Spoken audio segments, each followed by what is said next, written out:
오늘 이 본문에 나오는 말씀은 예수님의 제자 베드로가 예수님이 승천하시고 예루살렘에 머물며 복음을 전하다가 예루살렘에 박해가 일어납니다. 예수 믿는 삶이 언제나 꽃길만은 아니다라는 것입니다. 그래서 사도 외에는 예루살렘에서 다 흩어지고 성도들이 뿔뿔이 예루살렘을 떠나갑니다. 오늘 이 본문의 베드로가 그가 예루살렘에서 멀지 않는 유다 지역에 내려가 거기서 병자를 고치고 죽은 자를 살리는 이 사건이 기록이 되어 있습니다. 예수님을 믿는 사람들의 특징이 있다면 그 특징은 그가 예수님을 믿고 있다라는 것이 그의 삶을 통해서 예수님을 본받는 삶으로 드러나야 됩니다. 저 사람 예수 믿는 사람이야 라는 그 증거가 그의 삶이 예수님이 살았던 삶을 살아감으로써 사람들로부터 증거를 받아야 됩니다. 오늘 이 본문에 보면 이 베드로가 룻다라는 지역과 사론이라는 지역에 내려갑니다. 본문은 이렇게 시작이 됩니다. 그때의 베드로가 사방으로 두루 다니다가 룻다에 사는 성도들에게도 내려갔다, 이렇게 말합니다. 예수님 닮은 삶은 사방으로 두루 다니는 삶입니다.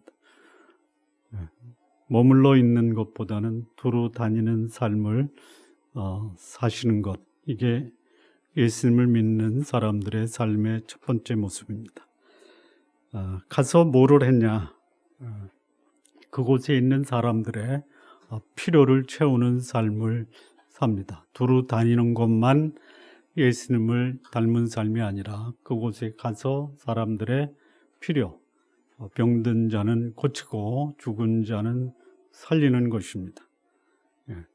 자, 두루 다니면서 이렇게 예수님을 닮은 삶을 사는데 또 한편으로는 이 9장 38절에 보면 룻다가 욥바에서 가까운지라 제자들이 베드로가 거기 있음을 듣고 두 사람을 보내어 지체 말고 와 달라고 간청을 합니다.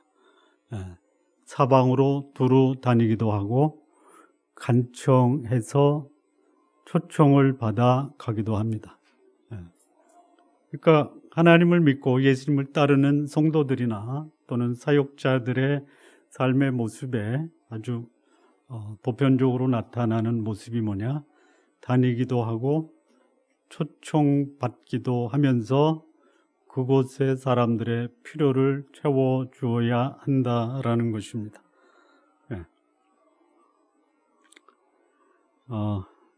우리 성도님께 하나 부탁을 드리겠습니다. 우리 성도님들을 보는 사람들이 저 사람은 예수님을 따르는 사람이네 라는 그 평가를 받으십니까? 아니면 저 사람은 예수님을 따르는 사람이야 라는 말을 듣기를 원하십니까? 제가 지금 제대로 질문을 드렸죠? 예수님을 따르고 있다라는 말을 듣느냐, 아니면 예수님을 따르고 있는 사람이다라는 말을 듣고 싶으신가 라는 질문입니다. 들으십니까? 들으시기 바랍니다.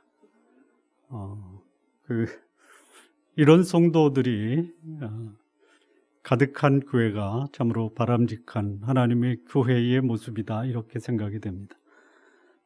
우리 성도님들이 누구를 만나든 내가 당신을 만나고 나서 당신 속에 있는 예수 그리스도 하나님을 보게 됩니다라는 그런 말씀을 다 들으시기를 진심으로 바랍니다.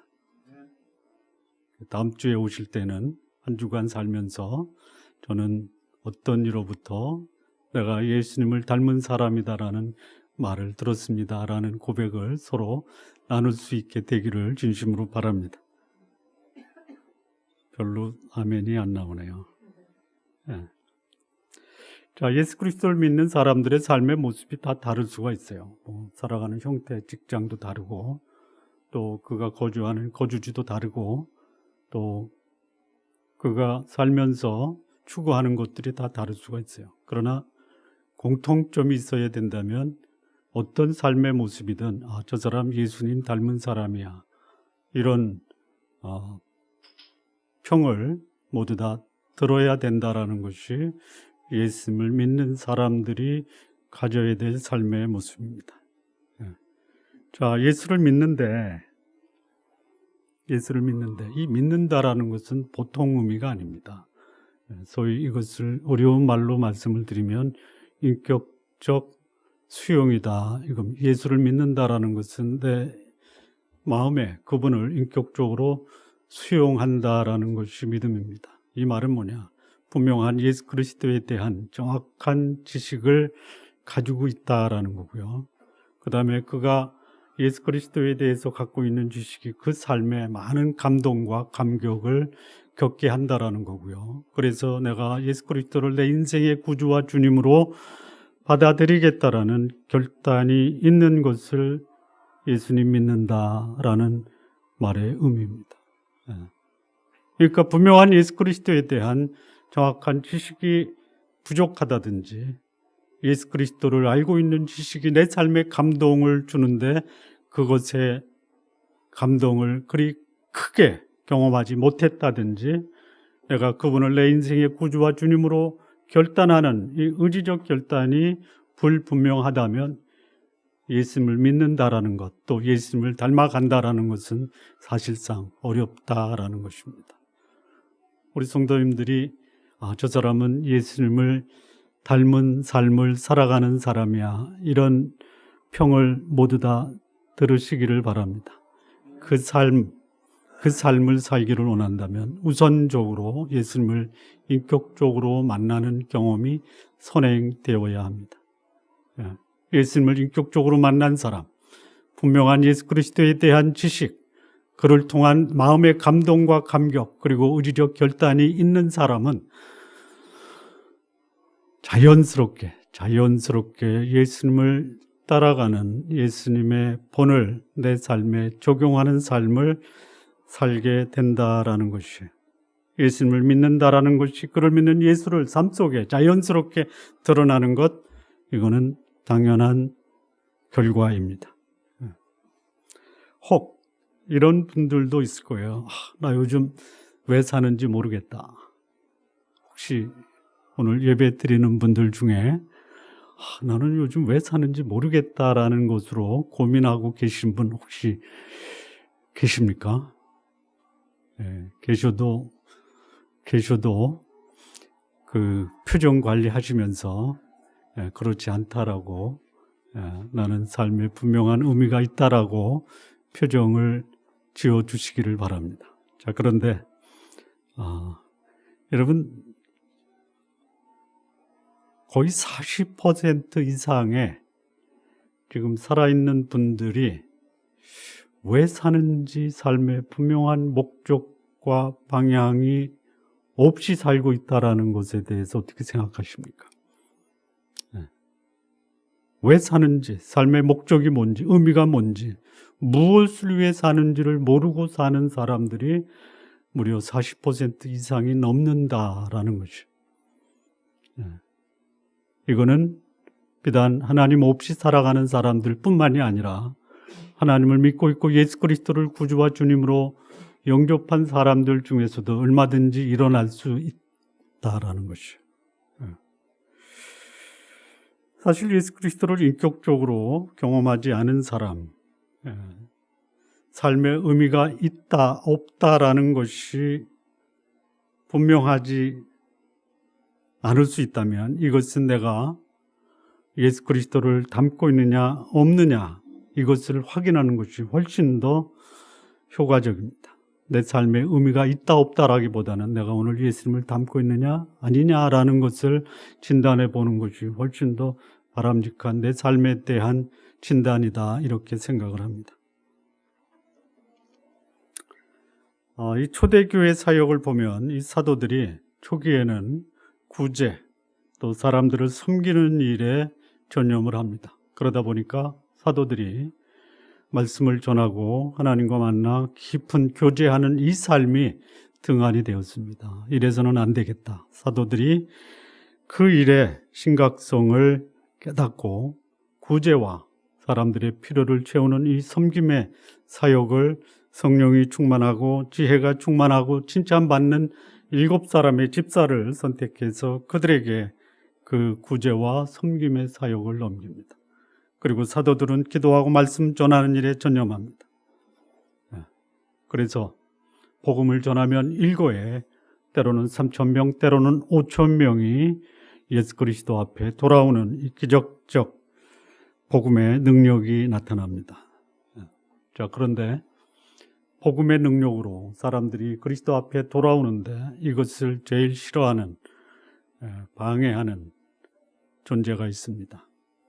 그것이 무엇이냐? 사단의 세력입니다. 복음을 전하는 일에 가장 앞장서서 방해하는 이 방해 세력은 어둠의 세력, 사단의 세력입니다. 복음을 증거할 때 방해하는 이 사단의 방법이 다양합니다. 가장 흔히 쓰는 방법 중에 하나가 뭐냐? 박해입니다. 박해. 그러나 박해는 결코 복음을 증거하는 사역을 중단시키거나 그것으로 인해서 복음의 능력이 사라지지 않습니다. 그래서 안 되니까 또 쓰는 방법, 두 번째 방법이 뭐냐? 유혹입니다. 유혹. 미끼를 던져서 그 미끼를 덜썩 물게 하는 방법입니다. 그게 때로는 권력일 수 있고, 때로는 쾌락일 수 있고, 때로는 재물일 수 있는 방법을 통해서 복음을 방해합니다. 여러분, 복음을 방해하는 것이 핍박과 박해의 위력이 크겠습니까? 아니면 유혹의 위력이 크겠습니까? 그렇습니까? 지금 여러분들은 그 유혹의 위력 앞에 속수무책으로 혹시 당할 수 있다라는 가능성에 대해서 놀라지는 않습니까? 놀라고 계십니까? 박해는 와라. 당당하게 받아내겠다. 이런 마음이십니까? 박해는 좀 안 오더라도 유혹은 조금 받아줄 수 있겠다. 자, 세 번째, 이 복음을 방해하는 세 번째 이 방해 요인은 뭐냐면요. 아마 이 방법이 가장 효과적으로 많이 사용하는 사단의 방법인데요. 세 번째 방법은 뭐냐면 무관심입니다. 무관심. 무관심. 하나님께 대한 무관심. 그런데 이 무관심이 결코 무관심이 아닙니다. 관심이 있는 데가 있어요. 복음과 하나님께는 무관심하지만 복음과 하나님께 관심이 없는 사람들의 관심이 뭡니까? 자기의 욕망입니다. 욕망. 어쩌면 무관심이라고 하는 것이 자신의 육신적 욕망을 추구하면서 복음과는 무관한 삶을 살게 하는 어쩌면 가장 큰 사단의 강력한 무기가 될 수 있습니다. 자, 초대교회의 유혹보다는 오히려 박해가 그들의 복음 앞에 사는 삶을 방해했는데, 그러면 핍박으로 복음을 방해하는 이 어둠의 세력의 위력이 복음의 확산과 사람들이 예수 그리스도 앞에 오는 것을 방해했느냐? 결코 그러지 못했습니다. 오히려 복음을 전하면 그 숫자가 폭발적으로 일어납니다.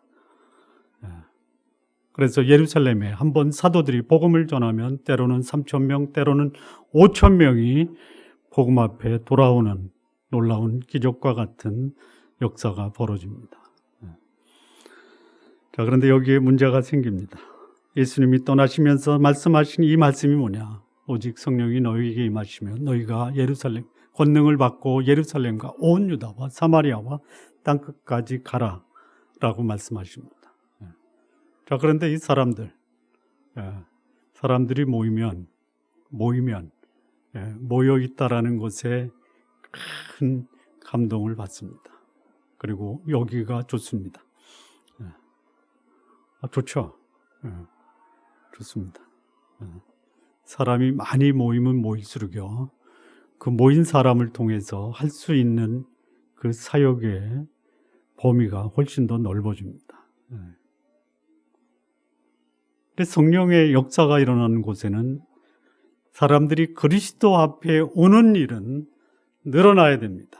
그러나 모인 사람들이 모여서 함께 많은 숫자의 모임 앞에 안주하고 그 모임 자체를 즐기는 것이 아니라, 모이면 어떻게 해야 되느냐?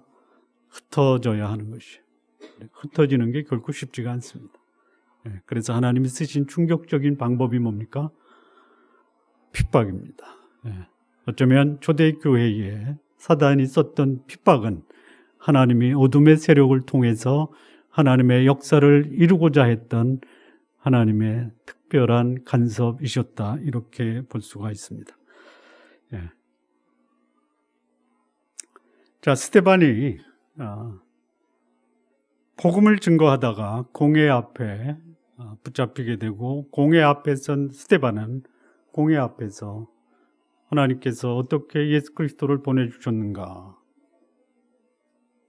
이 복음과 또 하나 아울러서 복음을 거절했던 이스라엘 민족의 역사적 하나님께 대한 반역을 자세하게 공회 앞에서 당당하게 외칩니다. 그것으로 인해서 스데반은 순교를 당합니다. 순교를 당합니다. 그 순교를 당할 때 가장 그 순교 당하는 스데반의 일로 인해서 그것을 즐겼던 사람 중에 하나가 누구냐? 사울이라고 하는 사람입니다. 사울. 근데 이 사울이 예수 믿는 사람을 잡아다가 예루살렘으로 끌어오려고 하는 공문을 대제사장에게 받아서 다메섹으로 가다가 그는 거기서 빛 대신 예수 그리스도 하나님을 만나게 됩니다. 그리고 사울은 거기서 회심하고 예수 그리스도를 전하는 증거자로 변화가 됩니다. 우리 성도님께 하나 또 질문을 드리겠습니다. 유명 인사가 예수님을 믿으면 일정 기간을 훈련을 받고 또 충분히 복음 앞에 준비된 후에 말씀을 전해야 된다라고 생각하십니까? 아니면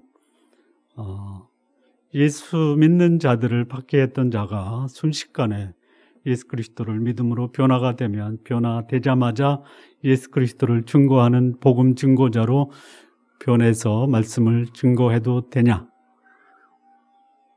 어떻게 생각하십니까? 첫 번째, 최근에 한국에 2명의 혜성 같은 사람이 나타나서 복음 증거에 앞장을 서고 있습니다. 과거에 그들은 모두 다 불신자였습니다. 두 분 다 대한민국을 대표하는 지성인입니다.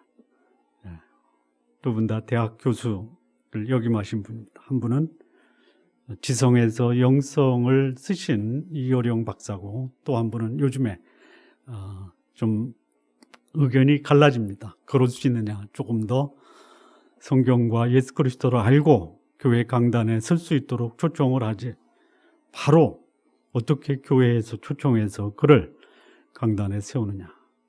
그분이 누구냐? 울산대학 교수이신 이정훈이라고 하는 교수입니다. 들어보셨습니까? 자, 저는 이 두 분이 마치 하나님이 사도 바울처럼 충분히 과거에 복음을 반대했지만 복음에 대해서 충분한 이해를 했던 그런 경험이 있었다라고 보고 있습니다. 그래서 그들을 하나님이 극적으로 변화시켜서 우리 시대에 복음을 전하는 복음 증거자로 만드셨다라는 것이 마치 사도 바울처럼. 그래서 이 사도 바울이 예루살렘에 가서 사도들과 교제하고 교회를 든든하게 세워나가는 역할을 합니다. 자, 이것이 바로 하나님의 역사입니다. 교회의 역사는 그야말로 반전의 반전을 이루는 스릴과 긴장이 넘치는 마치 드라마와 같은 역사를 하나님이 쓰십니다. 우리 성도님께 또 하나 질문을 드리겠습니다. 여러분의 신앙생활이 스릴과 긴장이 지속되는 드라마와 같은 그런 삶을 연출하고 계십니까? 아니면 나도 내 삶 속에 하나님이 역사하셔서 스릴과 긴장 그리고 세상을 놀라게 하는 이런 드라마와 같은 신앙생활을 하기를 원하십니까? 그렇게 좀 소원을 좀 가지십시오. 소원이라도 가지시기 바랍니다. 비록 그런 삶을 사는 데는 시간이 걸리고 또 나를 통해서도 과연 그런 일이 벌어질까라는 의구심이 있다 하더라도 하나님이 나를 통해서 세상을 변화시키는 이 드라마와 같은 스릴과 긴장의 삶을 나도 누리고 싶다라는 소원은 가지시기 바랍니다. 누가 합니까? 하나님이 여러분을 감동시키고 여러분의 삶을 통해서도 마치 드라마와 같은 그 삶을 하나님이 허락하실지. 자, 여러분의 삶에 긴장과 스릴이 있기 위한 방법이 뭐가 되겠습니까? 뭐가 있으면, 여러분의 삶에 뭐가 있으면 여러분의 삶도 스릴과 긴장이 있겠습니까? 제가 하나 구체적인 사례를 하나 제안 드리겠습니다. 한번 해보시겠습니까? 제가 제안 드리면 내일 직장에 가셔서 예수 믿지 않는 동료에게 점심을 사주시면서 복음을 한번 전해보십시오. 그러면 스릴과 긴장감을 갖게 되시겠죠? 네? 또 하나 제안하겠습니다. 도저히 그 사람을 보면 속에 그냥 그 분노가 끌어오르는데 그 나에게 분노를 끌어오르는 그 사람, 그 사람에게 가서 손을 내밀어 그에게 용서를 구하고 사랑한다라는 고백을 한번 해보시기 바랍니다. 그럼 이것이 스릴이고 이것이 긴장 아닙니까? 드라마 아닙니까? 드라마를 한번 써보시기 바랍니다. 전혀 반응이 없으시네. 못 하시겠답니까? 안 하시겠답니까?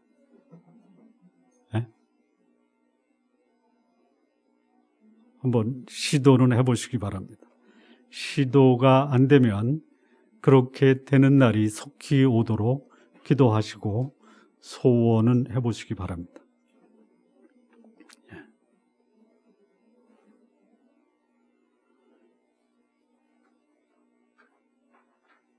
자, 복음을 박해하던 사울이 회심해서 복음을 증거하는 자로 변화가 됩니다. 이거는 비단 사도 바울에게만 있었던 것이 아니라 예수님을 따르는 사도들에게도 있었던 것입니다. 예수님을 따르는 자들은 예수님이 사셨던 삶의 모습을 그의 삶에서 드러내는데 오늘 이 본문이 예수님을 따랐던 베드로가 주는 교훈입니다. 베드로가 주는 교훈, 한마디로 말하면 뭐냐? 베드로를 보면 예수님을 보는 것 같다라는 것입니다. 베드로가 주는 이 교훈, 오늘 본문에서 몇 가지를 좀 보겠습니다. 우선 그 32절에서 35절 말씀을 좀 보시죠. 그때에 베드로가 사방으로 두루 다니다가 루다에 사는 성도들에게도 내려갔더니 거기서 애니아라 하는 사람을 만나매 그는 중풍병으로 침상 위에 누운 지 8해라. 베드로가 이르되 애니아야 예수 그리스도께서 너를 낫게 하시니 일어나 내 자리를 정돈하라 한데 곧 일어나니 루다와 사론에 사는 사람들이 다 그를 보고 주께로 돌아오니라. 이게 전반부고요. 후반부는요. 이 루다에 있는 베드로를 초청해서 욥바로 초청을 합니다. 욥바에 내려갔더니 거기 여제자 도르가라는 사람이 평소에 사람들을 구제하고 선행을 했는데 그가 세상을 떠납니다. 그가 떠나자 사람들이 베드로를 초청을 합니다. 그리고 베드로가 그 도르가가 누워있는 다락에 올라가 무릎을 꿇고 기도하고 도르가를 다시 소생시키는 역사가 이루어집니다. 그리고 그 욥바에 사는 많은 사람들이 주를 믿었다라는 내용입니다. 자, 이 베드로가 주는 교훈, 첫 번째 교훈이 뭐냐면 예수님을 본받는 사람, 그들의 삶은 두루 다니기도 하고 초청을 받아 거기서 역사를 일으킵니다. 자, 예수님을 따르는 사람들의 삶의 모델이 뭐냐? 가기도 하고 초청받으면서 거기서 역사를 일으킨다라는 것이. 자, 예수님의, 여기 지금 우리가 읽었던 이 말씀을 보면요, 베드로가 여기 주인공으로 나오는데, 이 베드로 대신 예수 그리스도라는 말로 대체하면 거의 예수 그리스도의 삶이 베드로의 삶을 통해서 재현되고 있다라는 것입니다. 여기 베드로라는 말을 우리 성도님들 이름을 넣어서 한번 읽어보십시오. 그리고 그렇게 여러분의 삶을 누군가가 기록을 한다면 그 기록이 여기 나오는 요 베드로의 모습, 아니 예수 그리스도의 모습과 여러분의 삶이 일치되고 있다라고 증거하는 일이 여러분의 삶 속에 드러나기를 바랍니다. 한번 실감나게 해볼까요? 여기 베드로 이름 대신 이름을 한번 집어넣어 보시죠. 장경집 또는 장진한, 넣어서 한번 읽어보시면 여러분의 우리 두 장집사님의 삶이 요 그대로 재현되고 있다 이렇게 볼 수 있죠. 예? 예.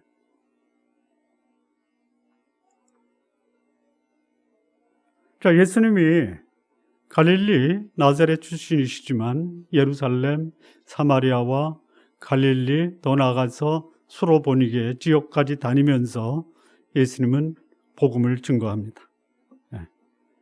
그것이 예수님이 사셨던 삶의 모습입니다. 근데 그 삶의 모습이 오늘 이 베드로가 어디로 가느냐? 루다, 사론, 그리고 요빠라는 지역입니다. 여기 어디냐? 예수님이 마지막 승천하시기 전에 제자들에게 주셨던 말씀, 성령이 너에게 임하시면 너희가 권능을 받고 예루살렘과 온 유다와, 여기까지입니다. 유다 지역을 두루 다닙니다. 여기 사방으로 두루 다니다가 어느 지역이냐? 유다 지역입니다. 그 말씀대로 베드로가 삶을 살고 있는 것입니다. 영혼이 머물러 있는 곳이라면은 그 영혼이 있는 곳을 찾아다니는 것, 이것이 예수님을 따르는 사람들의 삶의 모습입니다. 뿐만 아닙니다. 루다에 있는 베드로를 요빠에 있는 성도들이 찾아서 그를 초청을 합니다. 복음이 필요한 곳에 찾아갈 수도 있습니다. 그리고 그곳에 병자도 있을 수 있고 죽은 자도 있을 수 있습니다. 그런데 그곳에서 병자를 고치고 죽은 자를 고쳤다, 여기서 끝나지 않습니다. 다니기도 하고 초청받기도 하지만 거기서 그들의 필요를 채워줍니다. 병자를 고칩니다. 죽은 자를 살립니다. 그러나 더 중요한 것이 뭡니까? 주께로 돌아오는 자가 많더라. 주를 믿는 자가 많았다. 그러니까 병을 고치고 죽은 자를 살리는 것이 주된 목적이 아니라 다니고 초청을 받으면서 사람들을 그리스도 앞으로 돌아오게 하는 구원의 사역이 더 중요한 베드로의 사역이었다라는 것입니다. 우리 성도님들, 부르심을 받으면 어디든지 가십시오. 그리고 가는 곳마다 예수 그리스도를 증거하십시오. 필요하다면 하나님, 저도 복음을 증거하는데 사람을 고치기도 하고 사람을 살리기도 하는 하나님의 능력을 저에게 주시기를 바랍니다. 이렇게 기도하시기 바랍니다. 복음을 전하는데 하나님이 병을 고치는 능력, 죽은 자를 살리는 능력도 마다하지 않는다라는 것입니다.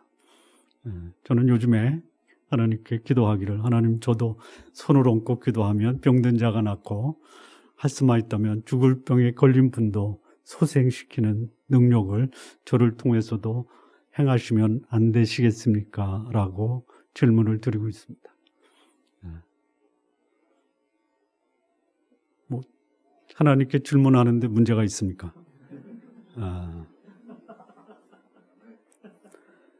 자, 베드로의 삶이 보여주는 두 번째 교훈입니다.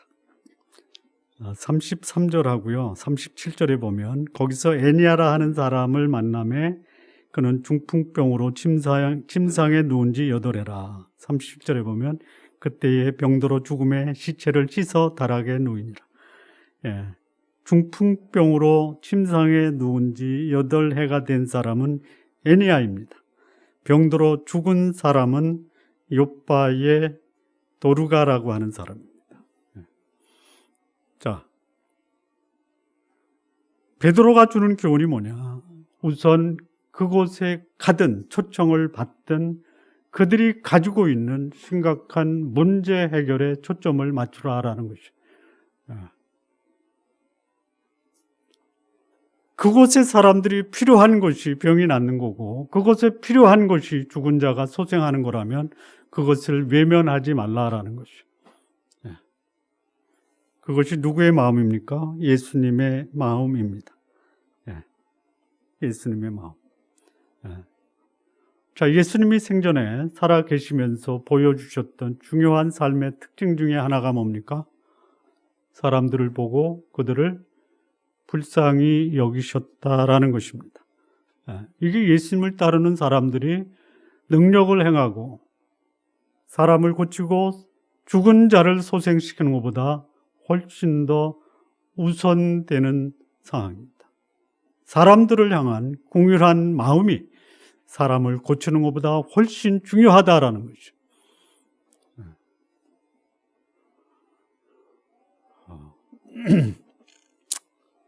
병을 고치는 의사분들이 병을 고치기 전에 환자에 대한 긍휼한 마음을 갖고 있다면 훨씬 더 그 치료에 효과가 있다라고 주장한 분이 있습니다. 스위스의 의사였던 폴 투르니에라고 하는 분입니다. 그래서 그가 주장한 의학이 뭐냐? 인격의학입니다. 환자를 만나서 충분히 대화하고 그의 말을 들어주면 거의 치료 전에 치유의 조짐이 드러난다. 제가 제일 가고 싶지 않은 곳이 두 군데 있습니다. 하나는 사법기관과 하나는 의료기관입니다. 왜 그래요? 사법기관에 가면 다 죄인으로 취급하고 의료기관에 가면 다 병든 자로 취급하잖아요. 인격이라고는 좀처럼 찾아보기가 어렵습니다. 우리 교회에 그 의사 되신 분들이 계신데 참 소문이 잘 났더라고요. 그곳에 가면 아이들이 편안합니다.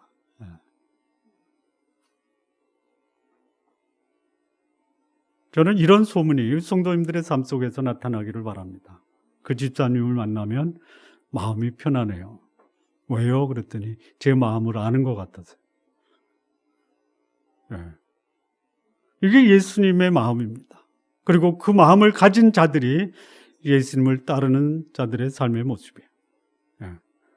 자, 예수님의 그 사람들의 마음을 불쌍히 여기는 것이 복음서의 여러 곳에서 나오고 있는데요.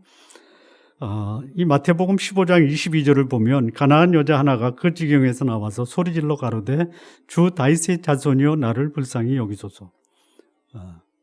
나를 불쌍히 여기소서. 이렇게 단순히 예수님께 간청한 것이 아닙니다. 여기 예수님께 나온 여인은 어떤 여인이냐면 가나안 여자입니다. 가나안 여자. 다시 말하면 유대인이 아닙니다. 이방인입니다. 다른 복음서에서는 이 여인을 보고 예수님이 뭐라고 말하냐면 떡을 취하여 개들에게 주는 것이 마땅치 않다 이렇게 얘기했어요. 아주 성경에 기록될 때는 고상하게 표현이 됐습니다. 떡을 취하여 개들에게 주는 것이 마땅치 않다. 그랬더니 그 여자가 뭐라고 말하냐면 개들도 주인의 상에서 떨어지는 부스러기를 먹습니다. 이거를 조금 심하게 표현하면 어떻게 될까요? 여기서 제가 말하면 조금 좀 심하겠죠? 네? 그렇죠. 제가 어떻게 심하게 말씀하실지는 충분히 상상이 되시죠? 개취급을 당하는 거예요. 개취급을 당하는 거예요. 그런데 이 여인이 말합니다. 당신의 민족 유대인을 향해서 불쌍히 여겼던 것처럼 저도 불쌍히 여겨주시면 안 되겠습니까? 여러분을 만나는 사람들이 여러분이 예수님을 닮았다라고 그런 경험을 하기를 원하신다면 여러분 마음에 상대의 마음을 읽어주고 그들을 긍휼히 여기고 불쌍히 여기는 마음을 가지고 계시면 된다라는 것이죠. 외면하고 무시하고 비난하고 이런 것보다는 상대의 마음을 읽어주는 이 불쌍히 여기는 마음이 상대의 문제를 해결하는 훨씬 더 전제가 된다라는 것이죠. 마태복음 15장 32절에 예수께서 제자들을 불러 가라사대 내가 무리를 불쌍히 여기노라. 이게 예수님의 모습이에요. 마태복음 18장 33절에 내가 너를 불쌍히 여김과 같이 너도 내 동간을 불쌍히 여김이 마땅치 아니하냐. 예수님을 만나는 사람들이 예수님의 그 불쌍히 여기는 마음을 그들이 알고 그것으로 인해서 그들의 마음의 위로를 받습니다. 여러분, 문제 해결하는 것보다 사람들은 우리가 그들의 마음을 읽어주고 불쌍히 여기고 공감해 주는 것을 훨씬 더 원한다라는 것이 예수님 만나는 사람, 그런 예수님의 마음을 알고 그것이 그들의 삶에 감동과 변화와 기쁨을 준 것이에요. 그렇다면 예수님을 따르는 사람들, 우리 성도님들을 만나면 사람들이 저가 내 마음을 알고 있네, 내 마음에 큰 위로가 되네, 이런 평을 받으시기를 바랍니다. 자, 중풍병으로 8년을 고생하는 사람, 삶이 더 이상 유지되지 못하고 죽은 사람,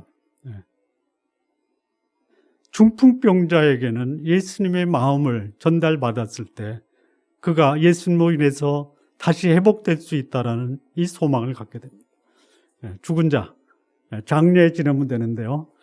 죽은 자를 두고 그 도루가를 아는 사람들이 이건 안 되겠다. 다시 소생해서 하나님의 나라를 위해서 큰 일을 해야 되겠다. 그래서 베드로를 초청한 거예요.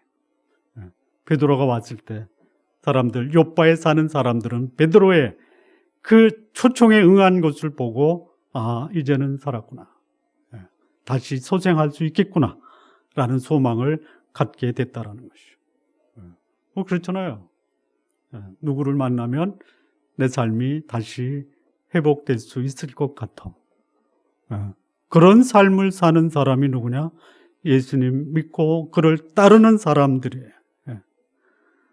병든 자, 죽은 자, 그들이 하나님의 능력으로 회복되게 하는 그 역사의 주인공이 누구냐? 예수님을 따르는 사람입니다.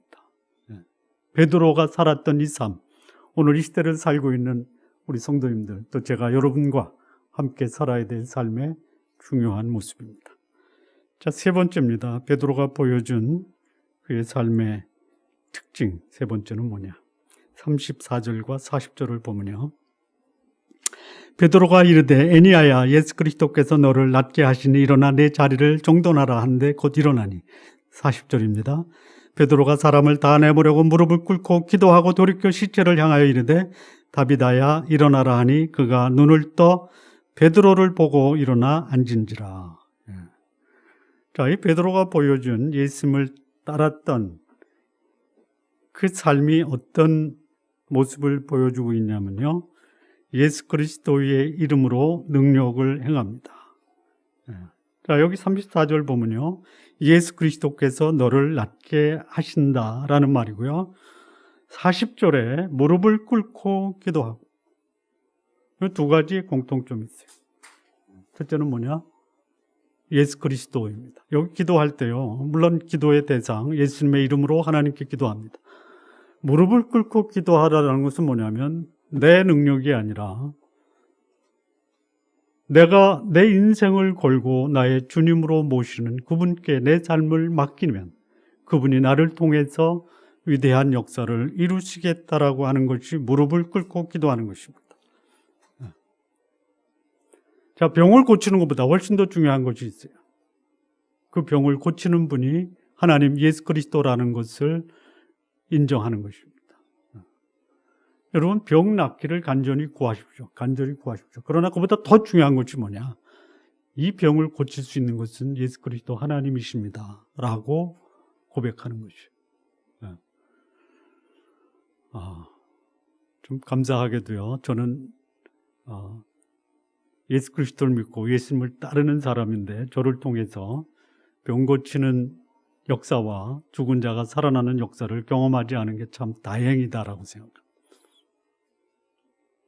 혹 우리 성도님들 중에 우리 김기열 목사도 병도 고치고 죽은 자도 살리는 능력을 하나님께서 주시기를 간절히 바랍니다. 기도하십시오. 뭐 상관없습니다. 한 번도 그런 역사가 없었다라는 것이 감사한데요. 왜 감사하냐면요, 만약에 제가 기도하면 8년 동안 중풍병에 걸린 자가 다시 일어선다. 마치 내일 세상을 떠날 죽음에 임박한 임종하는 자가 다시 살아난다. 어떤 일이 벌어질까요? 어떤 일이 벌어질까요? 몰라요? 아마 여기 계신 분들이 모르긴 몰라도 여러분 주변에 여러분이 잘 아는 어떤 분이 병이 들어서 침상에 누워있다. 어디로 데리고 갈까요? 예? 어디로 데려올까요? 내일 세상을 떠날 분이 제가 하나님께 기도해서 그 임종 직전에 있는 분을 살려냈다. 그러면 누구한테 데리고 갈까요? 왜? 그렇죠. 살려달라고. 그러니까 저한테 오는 것은 살려달라고 하기 위해서 오는 거죠. 그렇죠. 그래서 하나님이 저에게 그런 능력을 안 주시는 것 같아요. 참 다행입니다. 좀 다행입니다. 그러면 어디로 가야 돼요? 고칠 수 있는 의사한테 가십시오.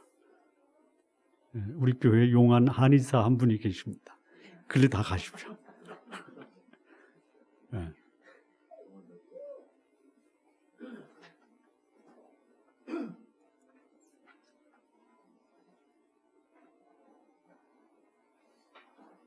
자, 마지막입니다. 마지막. 베드로가 보여주는 교훈 네 번째인데요. 35절과 42절입니다. 루다와 사론에 사는 사람들이 다 그를 보고 주께로 돌아오니라. 42절. 온 요파 사람이 알고 많은 사람이 주를 믿더라.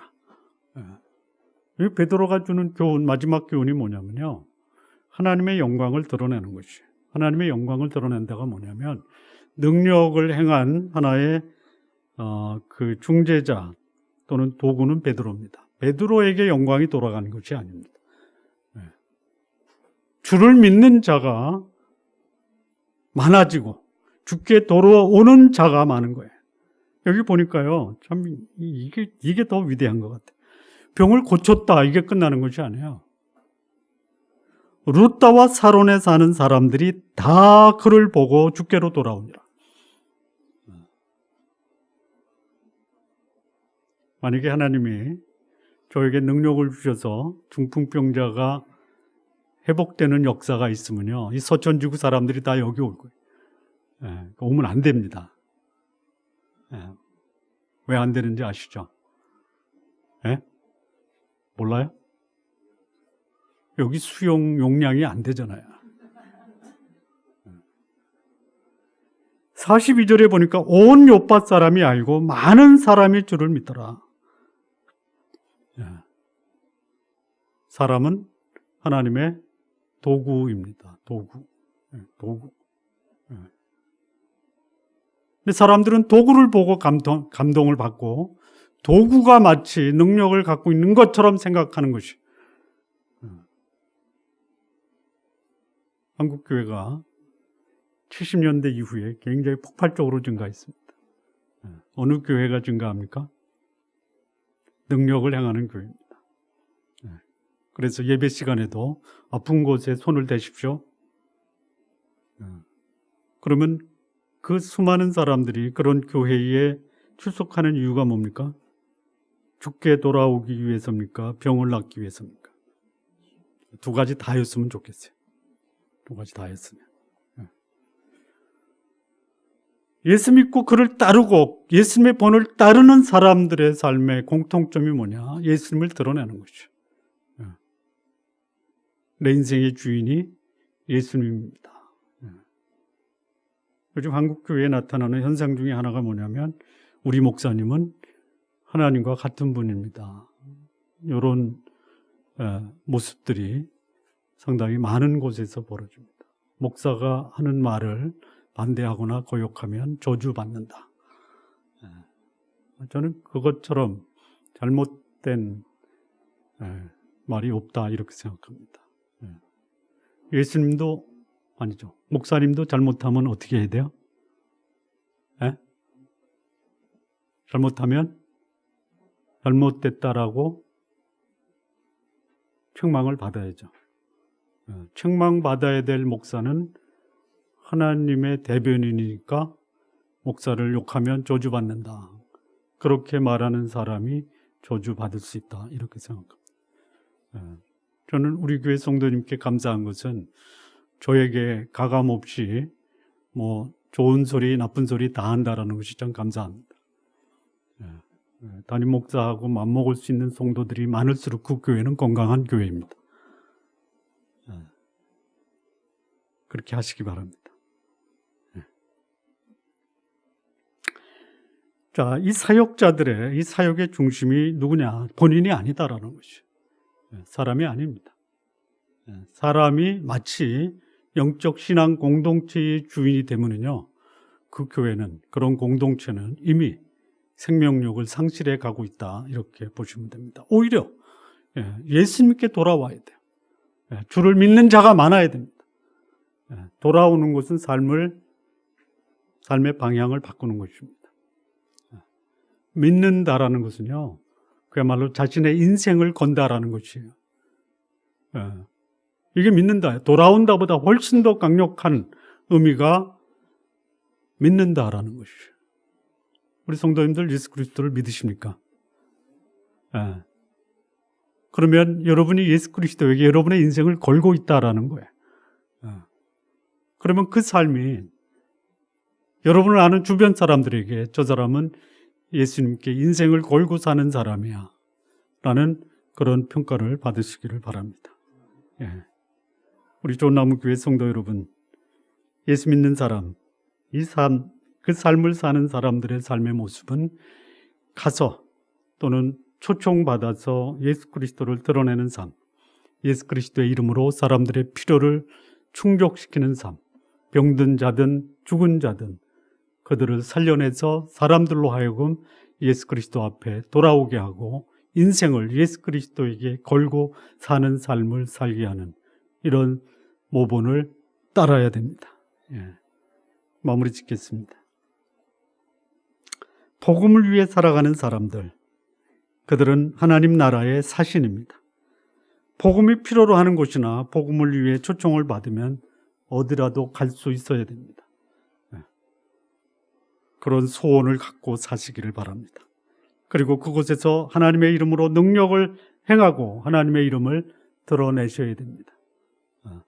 혹 여러분의 이름을 드러내다가 여러분까지도 망신당하지 않기를 바랍니다. 복음을 사람들의 필요를 채우고 그 필요를 채우시는 하나님의 능력을 경험하는 우리 성도님들 다 되시기를 바랍니다. 그래서 여러분을 보는 사람들이 저 사람 하나님이 쓰시는 사람이고 또 그 증거를 여러분을 통해서 여러분 주변 사람들이 예수 그리스도 앞에 돌아오고 그를 구주와 주님으로 모시는 이 역사가 여러분의 삶을 통해서 드러나기를 진심으로 바랍니다. 기도하시겠습니다.